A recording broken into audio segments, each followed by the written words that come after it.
नमस्कार प्रेक्षकांनो, कमळी या मालिकेच्या आजच्या भागामध्ये आपण जबरदस्त ट्विस्ट पाहणार आहोत. तर मालिकेमध्ये आपल्याला आता धमाकेदार आणि जबरदस्त वळण पाहायला मिळणार आहे. तर आता ज्या गौरीला कामिनी जीवाने मारण्याचा प्रयत्न करत आहे, तर आता ती चक्क गौरी तिच्याशी रणरागिणी बनत लढणार आहे. आणि लढणारच काय, तर ती स्वतःचा हक्क घेण्यासाठी थेट अन्नपूर्णा निवासमध्ये आता रागिनी आणि कामिनी समोर पोहोचणार आहे. तर असं अचानक मालिकेमध्ये काय घडणार आहे की ज्यामुळे आता गौरी ही अन्नपूर्णा निवासची मालकीण बनणार आहे. तर आता कामिनी आणि रागिनी चक्क आता गौरीच्या हाताखालच्या मोलकरीण बनणार आहे. तर हे अचानक असं काय पाहायला आपल्याला मिळणार आहे, तर हो, आता आपली भित्री आणि डरपोक गौरी मात्र आता रणरागिणी बनत आता कामिनी आणि रागिनीला असा काही खूप मोठा धडा शिकवणार आहे. तर इकडे मात्र आता कामिनीच्या गुंडांनी गौरीला डांबून ठेवलेलं असतं. पण आता गौरी मात्र एक आई म्हणून विचार करते की तिला आता सतत मनामध्ये असं वाटत असते की आपला जीव गेला तरी चालेल, पण मात्र या कामिनीच्या हाताखाली मी माझ्या मुलीला येऊ देणार नाही. हिनं माझं आयुष्य तर उद्ध्वस्त केलंच, पण आता मात्र माझ्या मुलीचं आयुष्य हिला उद्ध्वस्त करू देणार नाही. म्हणून आता जे काही तिचे हात बांधून ठेवलेले असते कामिनीच्या गुंडांनी, आता ती हात एक रणरागिणी बनत ती खोलते आणि तिच्या गुंडांशी त्या बाईशी हातापाई करत तिथून धावतच निघून जाते. तर आता भर रस्त्यावर गौरी धावत येते. तर तेवढ्यातच तिकडून गाडी येते, ती म्हणजे नयनताराची. तर नयनताराची गाडी समोरासमोर येते आणि चक्क गौरीला तिथं धडक बसते. तर आता लगेच नयनतारा जोरात ओरडते की ड्रायव्हर हळू चालवा, आणि लगेच ती घाईघाईनं कोणाचा ॲक्सिडेंट झाला म्हणून बघण्यासाठी आता गाडीतून बाहेर येते. तर इकडे मात्र आता तिला गौरी दिसते. तर लगेच ती आता गौरीला जवळ घेते आणि बोलते की गौरी, तुला लागलं तर नाही ना. तर गौरी आता खूप गयावया करून रडते. चक्क ती आता नयनताराला मिठी मारते. तर आता नयनतारासुद्धा तिला सांत्वना देते आणि बोलते की गौरी, खूप दिवस झाले गं, आम्ही तुझा शोध घेत आहे आणि तू आम्हाला न सांगता कुठं गेली. खरंच मला ना तुझं काय चालू आहे काही कळत नाही. निदान सांगून तरी जायचं ना. तुला माहिती आहे ना, राधिका रोज तुझी वाट बघते की कधी साधना मावशी घरी येते. तेव्हा आता गौरी बोलते की मॅडम, मी जाणून बुजून तुमचं घर सोडून नाही गेली. तुम्हाला माहिती आहे, आज मला तुम्हाला माझं अतीत सांगायचं आहे. मला काही गुंड्यांनी डांबून ठेवलं होतं. आता असा अवतार गौरीचा बघून मात्र नयनतारा चकित होऊन जाते. तुला कोणत्या गुंड्यांनी डांबून ठेवलं आणि का? बोल ना साधना. तर आता गौरी लगेच बोलते की मॅडम, मी साधना नाही आहे. मी तुमच्या घरी जे राजन येतात ना, तुमचे मित्र, त्यांची बायको आहे गौरी, आणि माझ्या जीवावरती त्यांची आत्या उठलेली आहे. तेव्हा आता लगेच नयनतारा बोलते की गौरी, मला काय प्रकरण आहे सांग. तू साधना आहेस की तू गौरी आहे, काय मला सविस्तर सांग, म्हणजे मी तुझी मदत करू शकणार. तेव्हा आता लगेच गौरी सांगते की मॅडम, 18 वर्षापूर्वी माझा आणि माझ्या मुलीचा आणि राजनचा खूप सुखी संसार चालू होता. पण या संसारात विरजण टाकलं ते म्हणजे त्यांच्या आत्याने. कारण रागिनीचं आणि राजनचं लग्न व्हावं असं त्यांच्या आत्याची इच्छा होती. पण माझं आणि राजनचं एकमेकावर प्रेम होतं.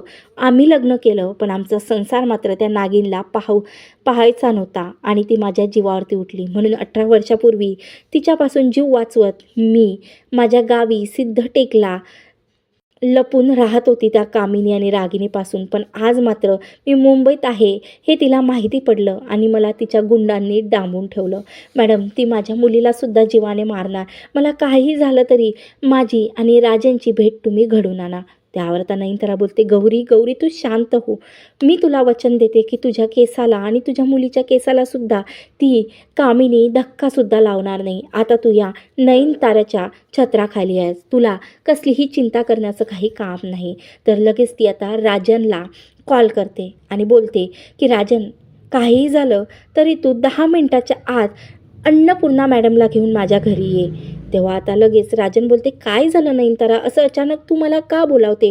तेव्हा नयनतारा बोलते की राजन, आता हे सांगण्याची वेळ नाही. तू 10 मिनिटाच्या आत लगेच मला भेट, पण हे रागिनी आणि कामिनीला कळता कामा नाही की तू मला एमर्जन्सीत भेटायला येणार आहे. तेव्हा आता लगेच बोलते की ठीक आहे नयनतारा, मी 10 मिनिटाच्या आत तुझ्या घरी पोहोचतो. तर लगेच आता अन्नपूर्णाला लगेच आता राजन काहीही कारण सांगून आता इकडे नयनताराच्या घरी घेऊन येते. तर नयनतारासुद्धा आपल्या गाडीत बसून आता गौरीला घरी घेऊन जाते. तर लगेच आता राजनला ती बोलते की राजन, मला तुझ्या सोबत खूप इम्पॉर्टंट काम आहे. तर राजन बोलते, अगं नयनतारा, तू अचानक का बोलावलं? तुला माहिती आहे का, माझ्या घरी अगोदरच खूप मोठा प्रॉब्लेम झालेला आहे. त्यावर आता लगेच नयनतारा बोलते की त्या प्रॉब्लेमचं सोल्युशन शोधण्यासाठी आणि तुझ्या आयुष्यातलं सर्वात मोस्ट इम्पॉर्टंट दिवस बनवण्यासाठीच मी तुला इथं बोलवलं. त्यावर अन्नपूर्णा बोलते, नयनतारा, तू आम्हाला समजेल असं काहीतरी सांगणार का? अगोदरच तू आम्हाला असं बोलावलं, आम्हाला काहीच कळत नाही. तर लगेच आता नयनतारा गौरी असा आवाज देते. तर गौरी आता लगेच त्यांच्या दोघांच्या समोर येते. तर आता राजन मात्र अशी अचानक बायको मिळायला मात्र त्याचा आनंद काही गगनात मावत नाही. म्हणून आता लगेच अन्नपूर्णा आणि राजन त्या दोघांना मिठी मारतात.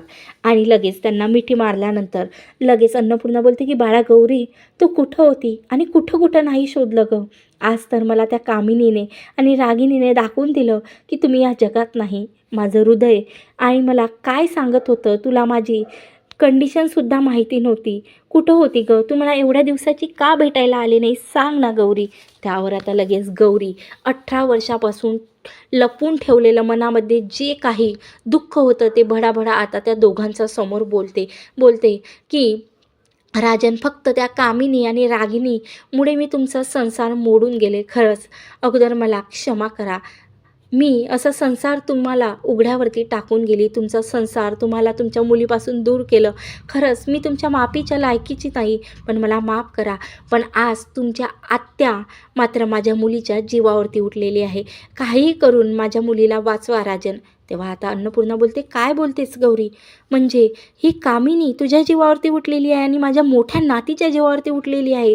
त्यावर आता लगेच इकडे गौरी बोलते, हो आई, हे सर्व खरं आहे. आता त्यावर राजन बोलते की गौरी, काहीही तू कसलीही चिंता करू नको. आज त्या घरात त्या दोघींसमोर मी स्वतः तुझं गृहप्रवेश करणार. तर आता नयनतारा आणि अन्नपूर्णा लगेच अन्नपूर्णा निवासमध्ये जातात आणि खूप मोठी तयारी करतात, ती म्हणजे गौरीच्या आगमनाची. तोपर्यंत ह्या दोघी काहीही त्या रागिनी आणि कामिनीला कळू देत नाही. त्यावर आता रागिनी बोलते, आई काय आहे? आणि नयनतारा, तू कधी आलीस? त्यावर नयनतारा रागातच बोलते, मी आत्ताच आले आणि आज आमच्या इथं म्हणजे अन्नपूर्णा मॅडमच्या आयुष्यातला सर्वात मोस्ट इम्पॉर्टंट दिवस आहे, म्हणून ही तयारी करण्यासाठी मी इथं आलेली आहे. तर आता नयनताराने पूर्ण घर सजवलेलं असते, ते म्हणजे स्वतःच्या हाताने. तर अन्नपूर्णासुद्धा खूप खुश झालेली असते. तर आता संध्याकाळची वेळ असते. तर राजन आता थेट अन्नपूर्णा निवासमध्ये आता गौरीला घेऊन येते. तर तिथं आता रागिनी आणि कामिनी हे सर्व बघत असते, पण त्यांच्या लक्षातच आलेलं नसतं की आता गौरीच्या गृहप्रवेशाची तयारी इथं चाललेली आहे. तर ते मात्र आता गौरीचा थाटामाटात गृहप्रवेश करते, ती म्हणजे अन्नपूर्णा. तर असं आता गौरीचा गृहप्रवेश होताना बघून मात्र कामिनीच्या पायाखालची जमीनच सरकते आणि कामिनी चकित होऊन जाते की आता आपलं काही खरं नाही. पण आता तेव्हासुद्धा अन्नपूर्णा आणि राजनला माहिती नसतं की कमळीच त्याची मुलगी आहे, कारण आता त्यांना हे राज सध्या राजसला राहू द्यायचं असतं. तर इकडे मात्र आता अन्नपूर्णा निवासमध्ये थाटामाटात गौरीची एंट्री झालेली आहे. तेव्हा आता अगोदर गौरीची एंट्री झाल्याच सर्वप्रथम आता 18 वर्षापूर्वी जे काही घडलेलं असतं, प्रत्येक क्षण तिला कामिनीने कसा त्रास दिलेला असतं हे तिला आठवतं. तर ती आता जबरदस्त कामिनी आणि रागिनीच्या कानाखाली मारते. तर राजन आणि अन्नपूर्णासुद्धा आता त्या दोघीच्या एक जबरदस्त कानाखाली मारतात. तेव्हा आता राजन बोलतो की आत्या, तू आजपर्यंत माझ्या संसारात कसं विरजण टाकलं ना, मला सर्व माहिती पडलेलं आहे. माझ्या गौरीने मला सर्वच सांगितलेलं आहे. पण आता माझ्या गौरी तुझी मुलगी नाही, तर माझी गौरी या अन्नपूर्णा निवासची मालकीण झालेली आहे.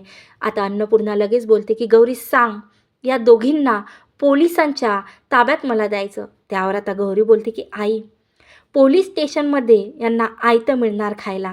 मला यांचं प्रत्येक क्षण यांनी दिलेला त्रास आणि राजनचा आणि माझ्या मुलीचं जी ताटातूट यांनी घडून आणलेलं आहे ते असं वेगळं राहून पोलीसच्या ताब्यात देऊन मी वसूल नाही करू शकत. म्हणून आता ह्या माझ्या चरणाच्या दाशा बनणार आहे. यांना मी दाशी बनवून ठेवणार आहे आणि मी या अन्नपूर्णा निवासवर राज करणार आहे. तर प्रत्येक क्षणाला यांना जसा मला त्रास दिला ना, तसा माझ्या डोळ्यासमोर राहून या दोघींना मला त्रास द्यायचा आहे. त्यावर नयनतारा बोलते की गौरी अगदी योग्य बोललेली आहेस. या दोघींना ना जेवढी शिक्षा तू देशील ना तेवढी कमीच आहे. कारण आज मात्र या दोघींनी तुझ्यासोबत खूप मोठा घात केलेला होता. तर आता मात्र कामिनी आणि रागिनी मात्र आता गौरीच्या हाताखालच्या मोलकरीण बनताना आपण बघणार आहोत.